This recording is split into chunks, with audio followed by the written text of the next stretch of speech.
Hello, magical creatures. We are going to learn how to use CAD software and make things in 3D.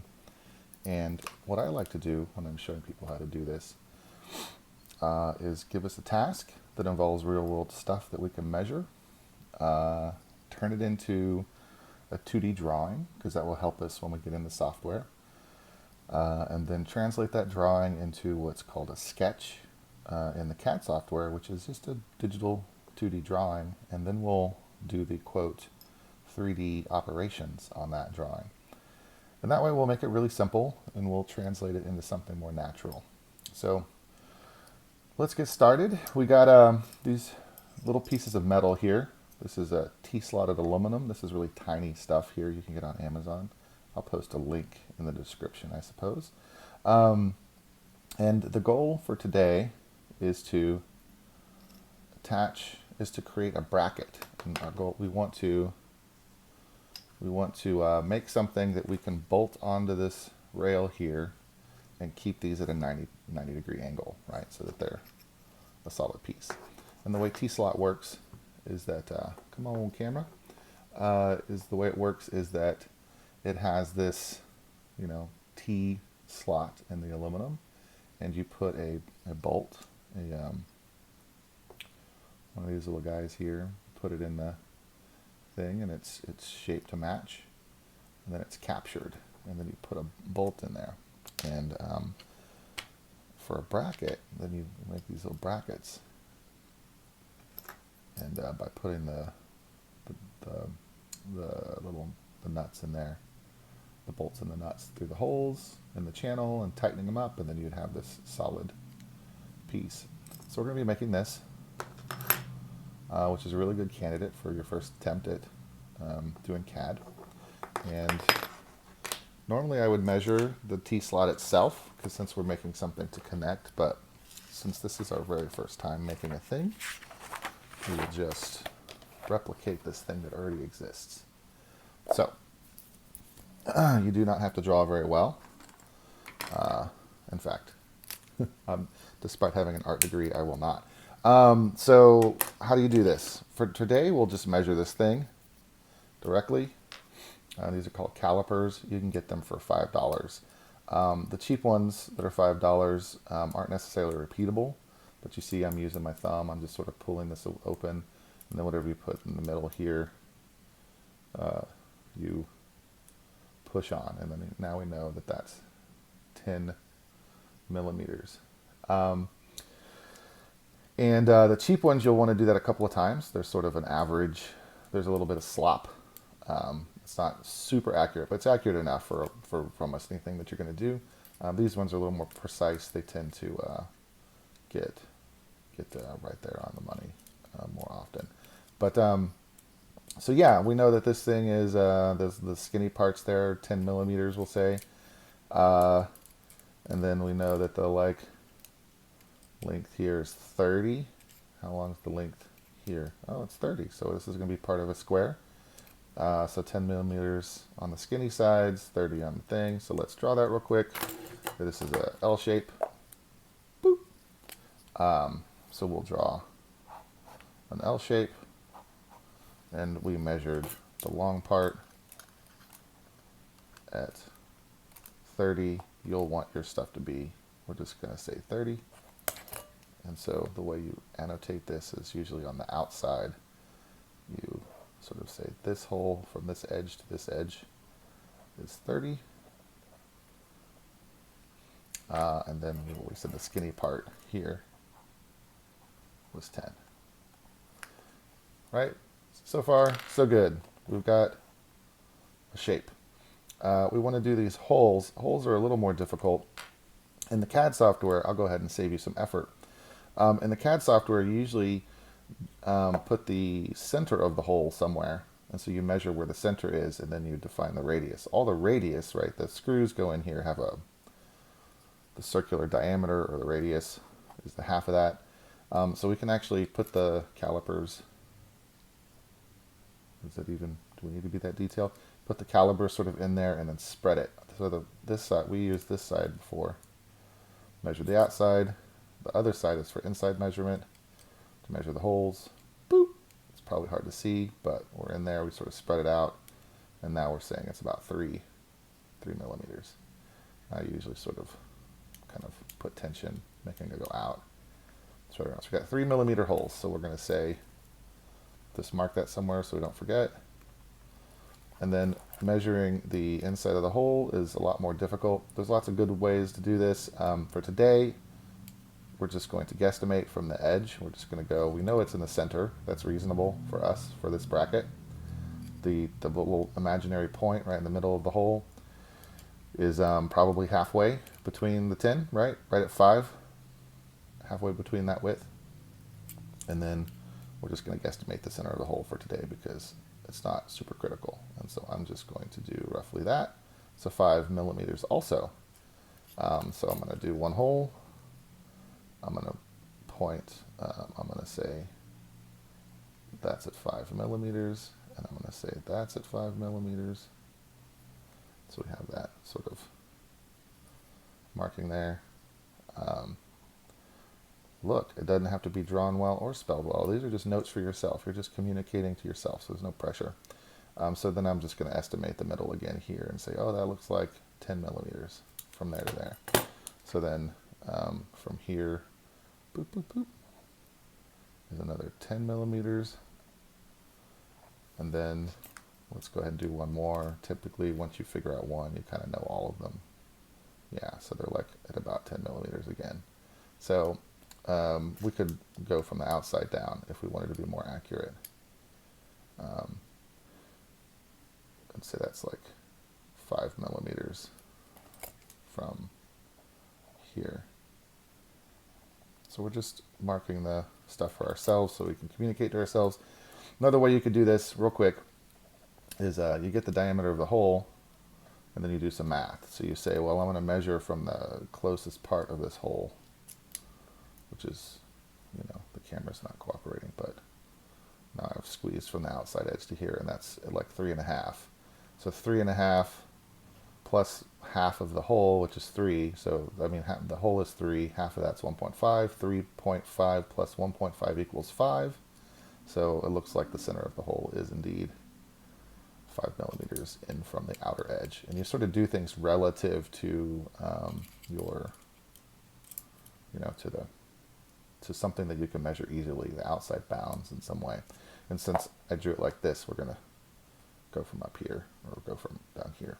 And so, yeah, so we have this drawing. We just need to go into the CAD software, figure out how to replicate this drawing, and then we're going to be more than halfway, we're going to be 75% done. So let's hop off into the software and do that real quick. We have hopped off into the computer here. We've gone to a website called onshape.com. It is web-based CAD software. It's really quite fun, really quite useful. Making an account is beyond the scope, so I'm just already logged in. You go to this screen where you see your projects here.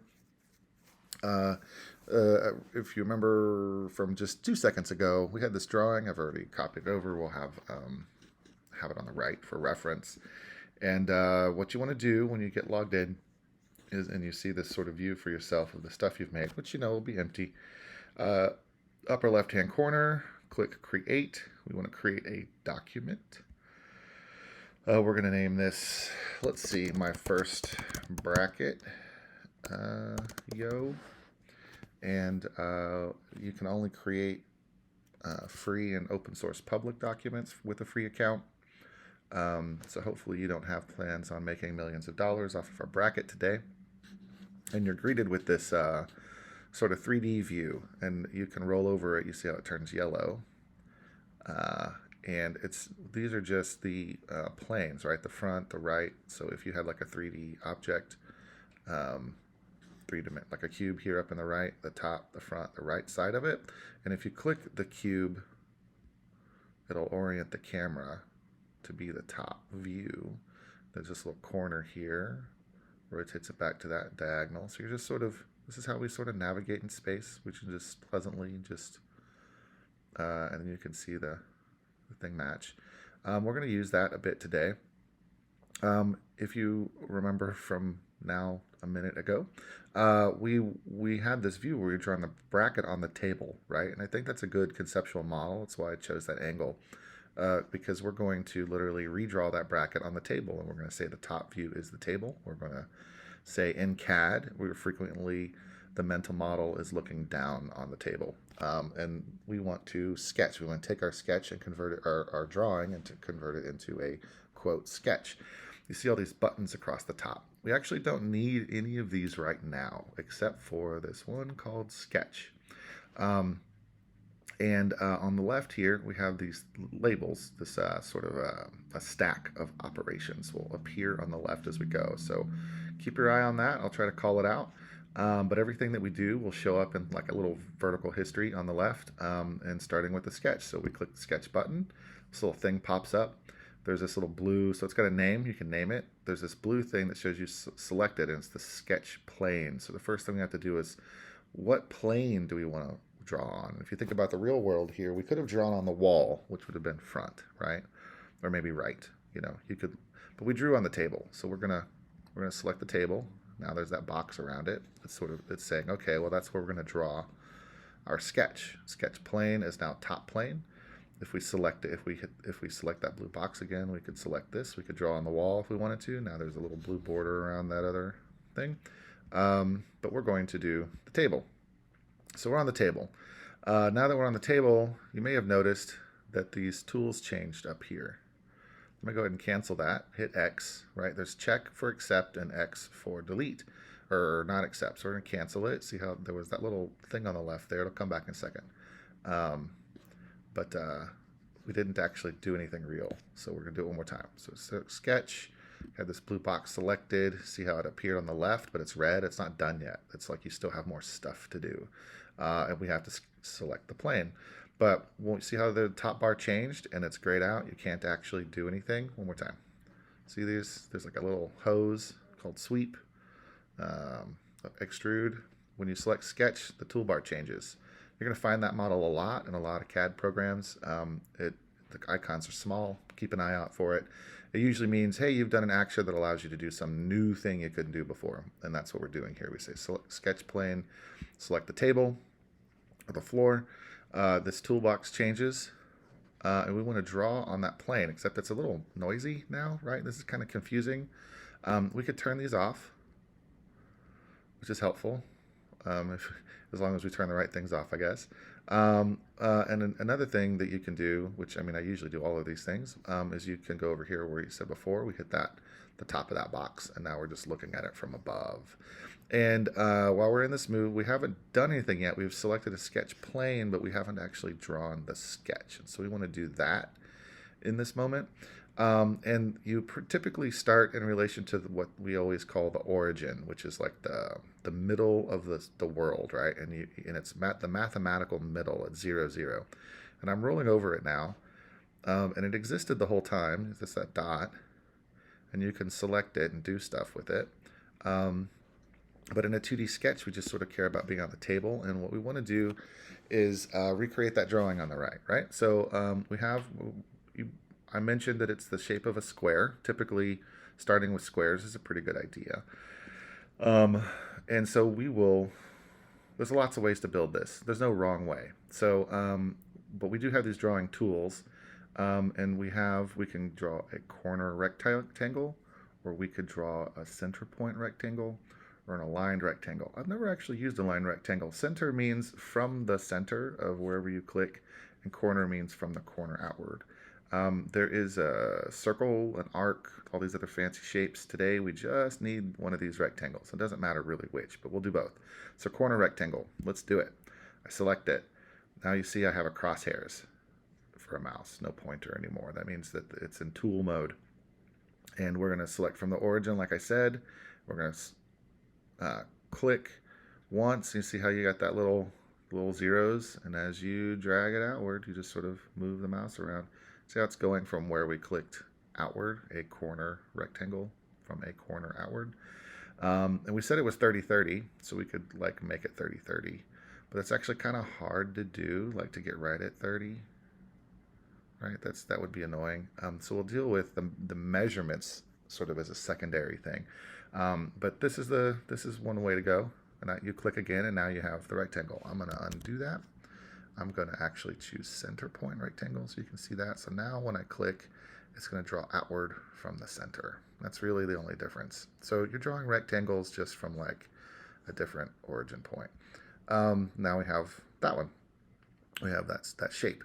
But let's go ahead and say, let's do 2 corner rectangles, and we will say, because we have this L shape, and you can kind of imagine that there's a 30 millimeter by 10 millimeter rectangle, and then another 30 by 10 overlapping right here at this like lower left-hand part. So that's the way we're going to do it today. We're going to say, and we're not going to be careful about the measurements for now because I'm going to show you a trick.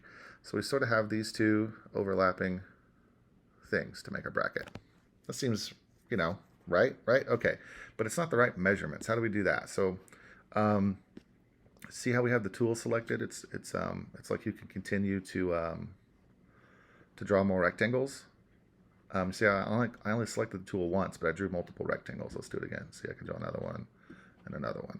Okay, well, you need to get off of this tool somehow, right? Command Z if you're on a Mac, or Control Z if you're on Windows to undo that if you're following along. So let's do that one more time. You select the tool, you can draw a rectangle. Well, I can still draw more rectangles. I want to drop it. How do I drop it? You can hit Escape, or you can hit Spacebar. Oh, Enter. Oh, I guess you can only hit Escape. That's weird. Yeah, okay, well, you hit Escape.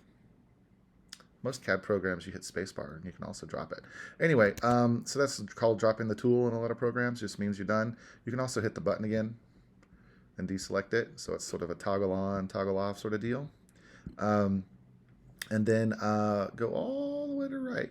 There's like a point. We can make points. Remember how we were going to do things with a circle? We had to make the center of the circle point. We'll do that in a bit. There's fonts, there's cutting lines, there's all kinds of stuff here, but we want this. It's called dimension, which means I want to assign a dimension to this. And you see how it's got the little tick marks with the space, kind of how we did this. We did this little tick mark over here, the 30 millimeter. We did the 2 little tick marks with the space. That's part of why we draw it that way, because that's a convention. That's how it's done. But see, when you go into that tool mode, you can click dimension, you can select an edge. Or you can select a point.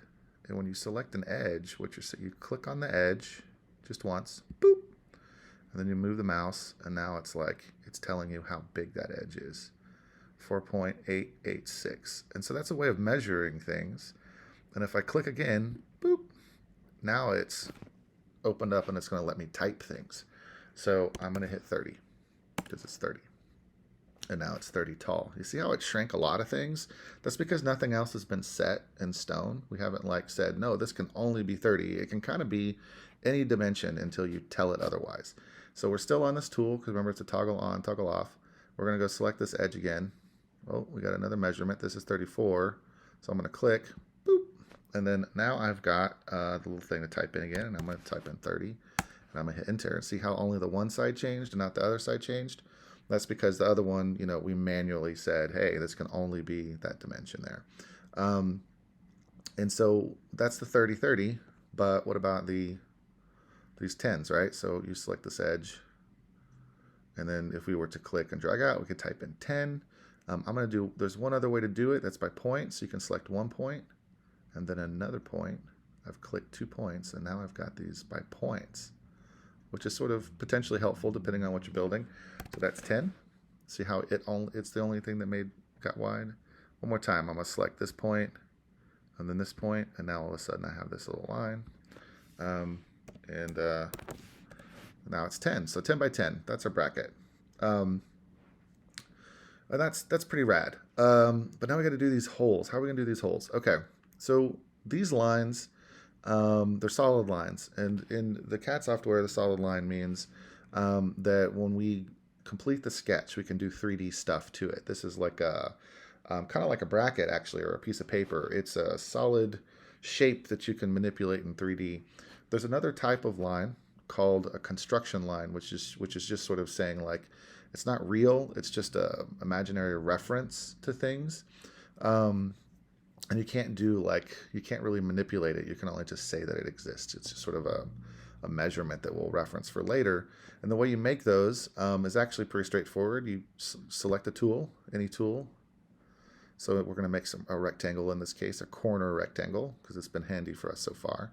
It's actually the most common one that I use for like anything. Then all the way over on the right here, we have this thing called construction. And what it's saying is, if you sort of look at the drawing, it's turning a solid line into a dotted line or a dotted line into a solid line. And it's saying new construction geometry, or convert an existing entity to a construction geometry. So we're going to select this. And so now we have two things selected. We're going to make a corner rectangle, and we're going to say it's a construction line. So the CAD program will not actually interpret it for 3D data, but it will let us see it and reference it as a point. So that we said that was 5 to the right from what I have selected in this corner now. We said it's the middle of the circle would be 5 to the right and 5 down, right? Well, that's a square. So let's define a square and see how it's dotted. And then we would go back into our little construction thing. We'd select one of these sides. We would say 5. Now that side is 5. And then we would say this side is 5. We've gotten kind of messy. We're a little messy, but that's okay. There's worse things in the world than being messy. You can move these around if you want, make it a little less messy. But now we've got this sort of imaginary point for the center of the circle. Let's go ahead and make some more points. I'm going to use a different tool this time called a line. So I selected the line, and I'm going over here, and I'm saying this is a construction line. I'm going to go from this point downward, just the way we measured that way on purpose. And when you do a line, you'll notice it kind of snaps. It'll snap to things. So sort of like, see how it snapped to that point in the middle of the yellow line? That point is the halfway spot of that line there, but you could make it anywhere, but it'll try to help you define halfway points and stuff. It'll try to help you snap to vertical without drifting. You see how it's kind of, watch, boop, see how it snapped? Boop. Okay, so we're going straight down, and we want to make sure that we have control. So like, oftentimes that halfway snapping that it does is helpful, but sometimes it's not. In this case, I don't think it is, so I'm going to just stop at a random place because I know I can set the length of that later. And I know that I have another hole that goes from this point down to another random point, so I'm going to select that. And then see how I can keep drawing lines? Well, we're going to hit escape. Boop. Okay, so then we're going to go back to dimension, and we said that this was 10. So today is not about making pretty drawings, it's just about making any drawing. And then we have another one of these things, and we said that that was 5 from the bottom, which is probably how I should have drawn it. But actually, I don't think we need to because math works. So this would be from here to here is 10, from here to here is 20, from here to here is 25, which means all that's left out of a 30 is 5. Hopefully that math didn't break your brain. I know there are days when my brain doesn't like to do that. And it makes logical sense to me. I didn't measure the other ones, but it makes logical sense to me that this pattern's going to reproduce. So I'm going to just go ahead and shortcut things. I'm going to click that line up there. I'm going to click construction, and then I'm going to go from here to here to here, just sort of randomly. I have to drop the tool. Remember, stop using the tool. Drop the pen, essentially. Boop, hit escape, goes away. And then now I'm going to make this thing 10 millimeters and 10 millimeters. So now we have a drawing. And you're probably asking, but dude, you want to draw those circles. Well, the reason that I didn't draw those circles will become clear in just a moment, because those are actually be drill through operations. So imagine if we're fabricating this plate, we cut out like out of a piece of paper, we'll say. We get scissors, we cut out the shape, we've marked the holes we've marked the points where the holes go, and then we go get a pencil and we just poke through the hole, right? So it's sort of in a machining operation. You would get a drill press and you would drill through, you would mark those points and you would drill through, right? So you'd cut out the plate and then drill through the holes. And so you can actually think in terms of physical, like craft, scissor, paper cutting, or drill operations. So you don't you frequently don't, for holes, you frequently add those last, which is what we're going to do now. So we're way more than 75% of the way done with this bracket. Congratulations, you would get a passing grade for knowing CAD at this point. It's kind of crazy, huh? It's ugly, but you know, we understand what it means. We have this drawing and we know what that, so we can reference the two. We're going to hit the checkbox. Make sure you hit the checkbox right here, this green checkbox. If you hit the X right now, it all goes away or work's wasted. So don't hit that. Don't hit enter. Don't hit anything else. Just hit checkbox. Boop. And see, it's called sketch. When I roll over this layer on the left, it's called sketch. And remember, we drew it on a quote table, which is so you actually see it on the table. In fact, if you go to this view, it kind of disappears, right? So it's a 2D construction paper cutout on top of the table. Is a pretty good mental model for that. And we have this shape, and now you can roll over the lines, you can roll over the points, you know, which means that the CAD software can reference them, which is great.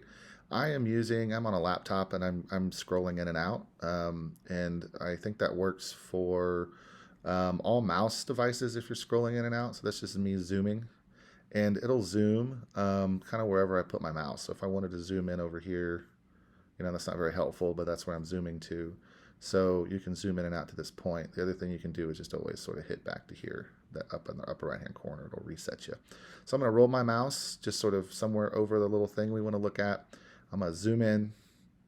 You can also select these shapes because so like you can select the dotted lines, but none of the dotted lines made like a volume, but the solid lines made this volume. See how we're selecting the whole section of the rectangle? And if you select one of these things, it's selected, and the layer over here goes gray because it means something's been selected. Now you can do 3D operations on it. So let's do our first one. It's the most important one. Up here, up at the top, remember we had sketch. Right next to it is extrude. Extrude is sort of, it's stretching. It's pulling on taffy. It's actually thinking of like if you played with Silly Putty or Play-Doh as a child, then it's a pretty good way to think about it. You're stretching out the dough.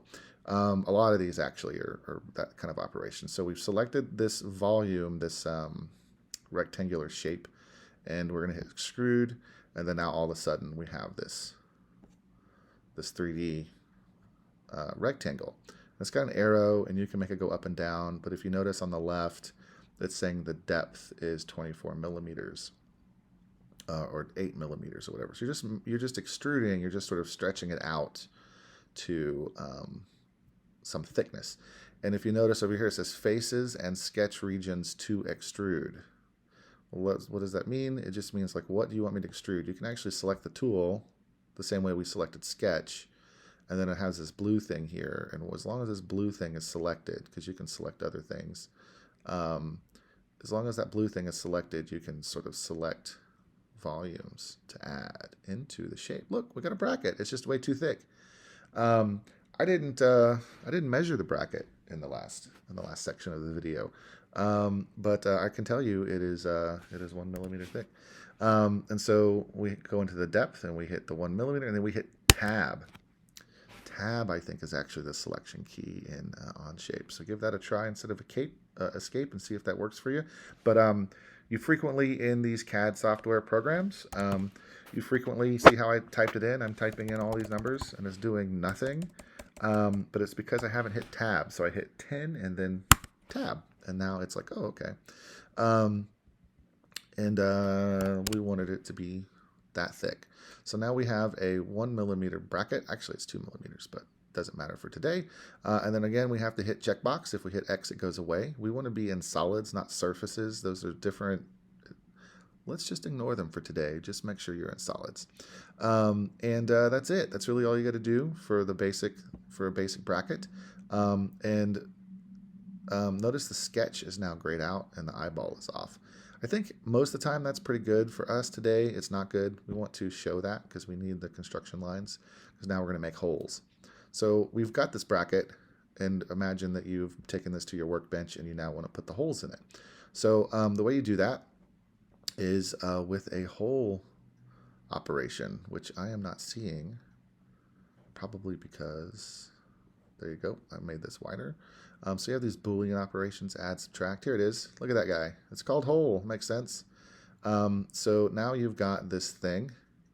It's red because you need to do something, and it says sketch points to place holes, right? Sketch points. We have points. Boop, boop, boop, boop, boop. Now we have holes. How big are they? Well, by default, 3 millimeters. How deep are they? Doesn't really matter as long as it's thicker than the piece of metal that we're drilling into. And that's kind of it. Like, we can make them bigger. We can make them smaller if we want. We can make them bigger if we want. And then we hit check. And now we've got a completed bracket. You know, there are details here that we're not going to get into today. It was really just about learning the software. It wasn't learning about the actual fabrication part. But at this point, you could go into something like send, cut, send, and have this part made. There'd be some technical details for the actual fabrication part, but this is it. Congratulations. You know CAD. You know, this is a passing grade here. At this point, hopefully you sort of understand the process, and you can start making more complicated things. Let me know if you like the video, and we'll continue to do things. And if you give me challenges, then I'll make them in CAD for us as part of a little work with It's Jessio lesson. Cheers, enjoy.